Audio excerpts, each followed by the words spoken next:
Our top story this morning, Donald Trump has been indicted by the Manhattan grand jury in the porn star Stormy Daniels' hush money payment case. He becomes the first former U.S. president in history to face criminal charges. The historic indictment, it's likely to shake up the 2024 presidential race as well. Now, the specific charges not yet known. The indictment will likely be unsealed by a judge in the coming days.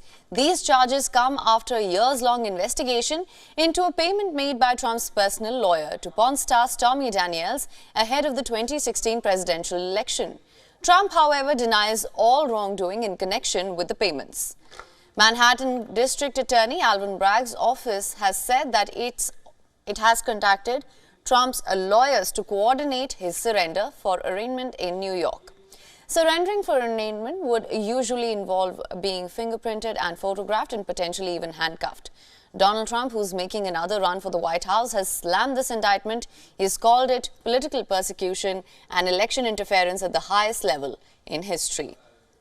His party supporters, they were quick to react on his indictment. In the Republican camp, Trump's allies stormed Twitter, denouncing the indictment in what they see as a vendetta aimed at derailing his 2024 campaign. Kevin McCarthy, the top Republican in the House of Representatives, said the indictment had irreparably damaged the country. Calling out Manhattan District Attorney Alvin Bragg, McCarthy wrote, and I'm quoting here, "The American people will not tolerate the injustice, and the House of Representatives will hold Alvin Bragg and his unprecedented abuse of power to account." His expected challenger for the party nomination, Florida Governor Ron DeSantis, slammed the indictment as un-American. DeSantis has also not yet officially declared his 2024 run.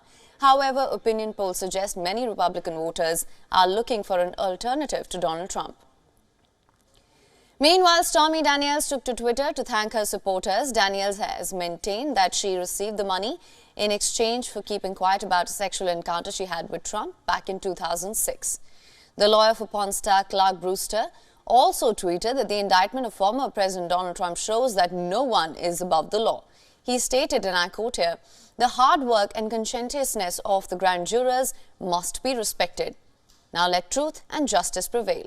Although this indictment creates big hurdles, Trump can still run for president even if he is convicted of the charges he's facing, given he's able to gain Republican vote for the same. Trump will now be put on trial where he will enter a plea and various dates for case proceedings will be set. For more on this, our correspondent Susan Tehrani has sent us this report from New York. Listen in.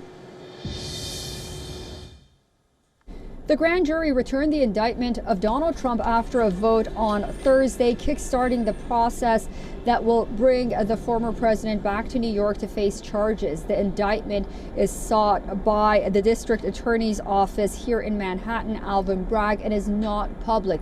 It is customary for judges here in New York to keep charges under wraps until the defendant has his or her first appearance in court.